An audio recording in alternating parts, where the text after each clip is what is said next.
We're going to go ahead and change spark plugs in a 2006 Honda Odyssey EXL. My son and I picked up these spark plugs today from AutoZone. They're already pre-gapped, so we're set to go. We're going to take the engine cover off. First thing, just the cosmetic engine cover. There's two little plastic screws right here. You turn them about a quarter to a half a turn and they come out. And then you go ahead and lift up. You go ahead and you'll lift up on the cover, and there's a couple of little pops that it's got to come out.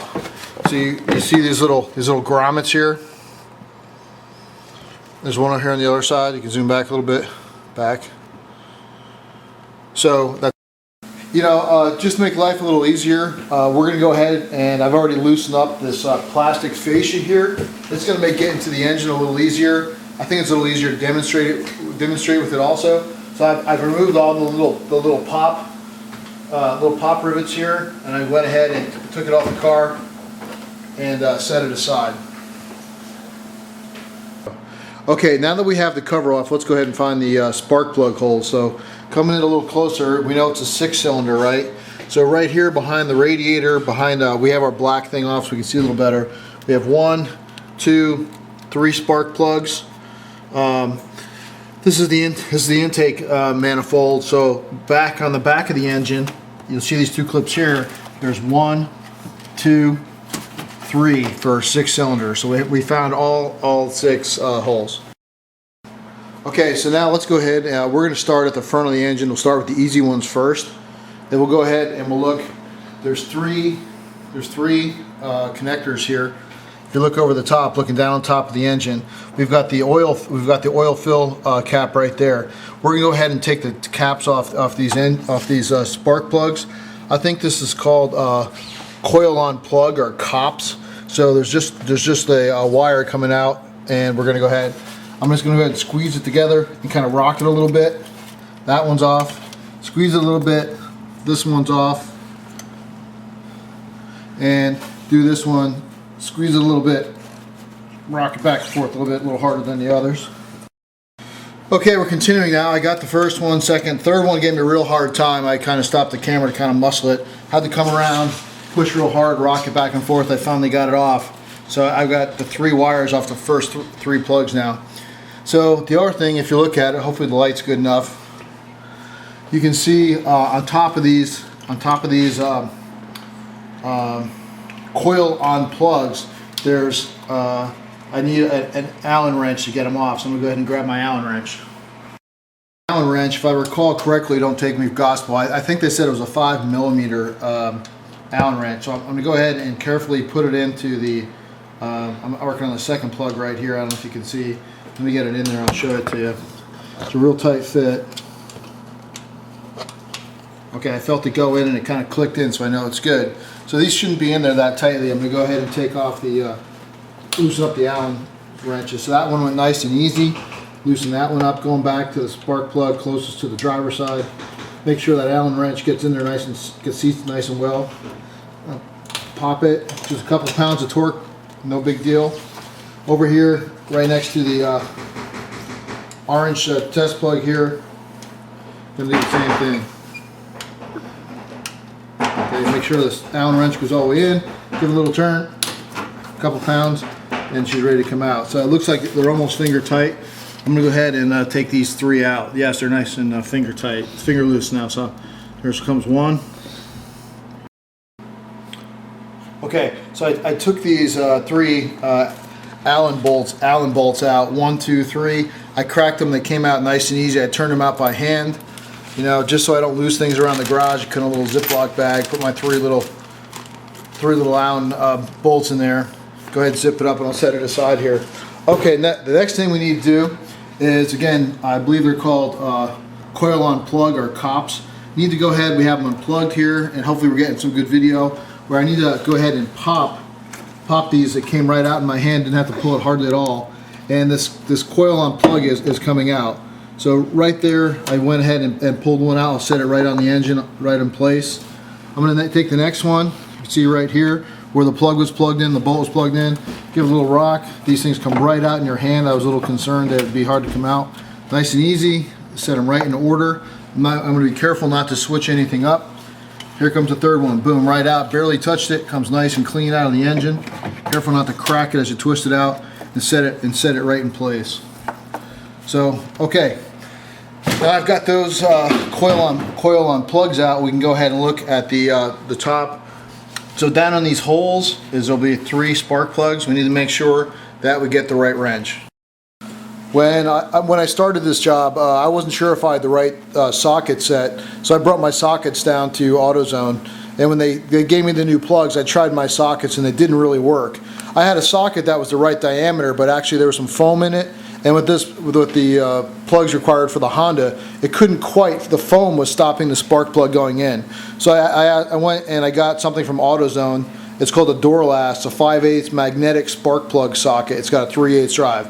So I went ahead and spent $6 or $7 on a nice magnetic socket, make the job a little bit easier. You might want to bring your sockets to the AutoZone, make sure you've got the right tool for the job. This one has been working great. Pull the spark plugs right out. So it's time to go ahead and start loosening up the spark plugs. Again, I'm working on the front 3. So I've previously taken the cowling off. I think I've discussed that with you. I think what you're supposed to do is try to get this wrench in here. But by having this cowling off, what I've realized, step a little closer please, what you can do is if you put enough extensions on it, you can actually reach right through where the plastic cowling is, right cleanly into the spark plug hole. So with that, I'm going to go ahead and make sure it's on the plug. I've got my wrench set to go. Back up a little bit, please. And I'm going to go ahead and just loosen up the spark plug. I gave it a couple turns and it's loose. I want to move to the next hole. Hopefully I'll be able to do the same trick through the cowling. Right there. Make sure it seats on the spark plug. I can kind of feel it in the hole. Do it by hand a little bit. Maybe a half a turn, a little more. Make sure it's nice and loose. Pulled it out. And we're going to try to do the last hole this way. Hopefully the hood latch won't get in the way. We'll find out in just a second. Okay, so here's the other hole that's closest to the driver's side. Reached it in, it went right next to the latch, nice and clean. Rock it on there, make sure I got it on the spark plug. Give it a little twist. So again, I'm going to go ahead, got a little bit of compressed air here. I've loosened up the plugs, but I've not taken them out. I'm just going to go ahead and blow out each hole nice and careful. Make sure there's no dead squirrels or leaves in there or whatever. Make sure whenever I take out the spark plug, make sure when I take out the spark plug that I don't have any dead squirrels or crap falling into the cylinder head.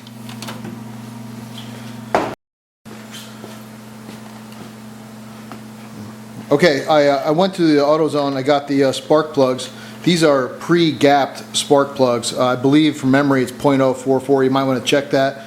I walked in the store believing that, and the AutoZone guy confirmed that for me. So here's the new spark plug that we just got from AutoZone. Looking at some of the other spark plugs that I've taken out, I don't know how well it's gonna show. They're a little brown at the base. That might just be a little bit of grease.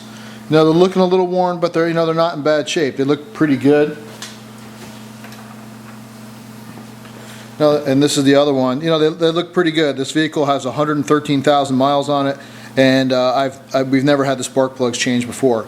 So what the service technician told me was that you want to go ahead and replace these even if they look good, because it can go ahead and it could ruin that coil on plug. They start changing a little bit, so go ahead and replace them. I think he said 105,000 miles. We're a little over that, so in go the new plugs in just a second. Okay, we're ready to start with the 3 front spark plugs. You're supposed to put some anti-seize on the threads. I went out and I got some anti-seize from AutoZone. It's got the little silver thing. The other side of the cap's got a little point in it. So you just press it till it pushes through, and it's got a nice little hole there. So with that, we're going to back up a little bit. And I'm going to grab my spark plugs, and I'm just going to do them one at a time. I'm just going to put a little touch of anti-seize compound on the spark plugs. Okay, ready to put the first spark plug on the front side. We're going to do the passenger side first. I talked about my magnetic socket. I've already put the anti-seize on the threads here. Very careful not to get any on the tip of the plug. I've seated it in here. The magnet's holding it in. I'm very carefully gonna slip this down into the hole, and right here through the cowling again that I've taken off. Hopefully we're getting a shot of that nice and easy, not to knock any crap into the exposed cylinder hole. What I'm going to do is, just to make sure it's seated, I'm going to turn it counterclockwise just a little bit, just to make sure that it's centered. And by hand, you notice I'm not using any power. I'm just going to turn it nice and easy into the cylinder block. Okay, I have the 3 front spark plugs in. They're torqued down using a torque wrench, the spec. I got some spark plug boot protector here. I probably could have put some on the spark plugs. I might do that on the back. I'm just going to go ahead and put some on the top of the coil on plug, and so I can get some on the spark plug. Put a couple drops on here. Comes out like petroleum jelly. And I also saw online they said you could use axle grease. I'm just going to go ahead and put a little bit of this dielectric on here too, to make sure that these things don't get too firm stuck inside the cylinder head there. So I'm just put a little bit of the dielectric grease. I saw where they said you can use axle grease. I just put a touch of dielectric grease. So now that I've got that done, I've got a touch of it sitting there. I'm all ready to go. I'm ready to go ahead and put it back in. This is the one that came off the driver's side. I'm going to put it right back in the same order. Nice and easy. Make sure I don't knock anything into the hole, even though the spark plug's already in. Okay, we have the cops down. I've got my Allen bolts in. They're hand tight right now. Just going to take out my Allen wrench, very carefully tighten them down. I'm not going to go crazy with it. I mean, I'm not holding the propeller on the Titanic. It's just holding the thing to the engine. So I'm just going to tighten them down a little bit by hand. That's it. Just going to go ahead and plug in my electrics now. Start on the passenger side. Click. Click. You didn't hear it, I did. And click. We're done. So first 3 are done. On to the back. Do the back set. I've laid a moving mat out on top of the grill so I can lay over top of the engine a little bit. As you can imagine, the engine is symmetrical. So if you can imagine, just straight back, 1, 2, 3 over the top of the engine will be the other 3 plugs. Now there's a couple of electrical plugs a little higher on the top of the engine. I'm not talking about those. Ryan, if you could zoom in here just a little bit. So we're not talking about these 2 plugs here. We're going to reach over top of these, and I need to go ahead and unclip those 3 on the back. And out it comes, nice and easy. I'll just set it aside. Still working on that clip on the passenger side. A couple of things that may help you that I kind of really had to think about. I got caught a couple times. One is when you go to take all the clips off the back of the motor, the clip is on this side. So up front, the little clip is towards the driver's side. So when you rotate them around to the back and you look at them, all the clips that you need to press in the back are on the passenger side that you need to click and pull up. I had a really hard time with this side, but I finally got it. You got to pay attention. I was getting my cops back on, and I kind of got the wires that you need to plug in stuck underneath the cops. So when you're going to go ahead and stick the cop back down and stick the little bolt back in, make sure you've got your electrical connections flopping out here and you don't have it caught between the cop and the cylinder head or the flange on the cop. And so got it all done. That one passenger side back gave me a little trouble, but finally got it. All new spark plugs, all ready to go. Hope it was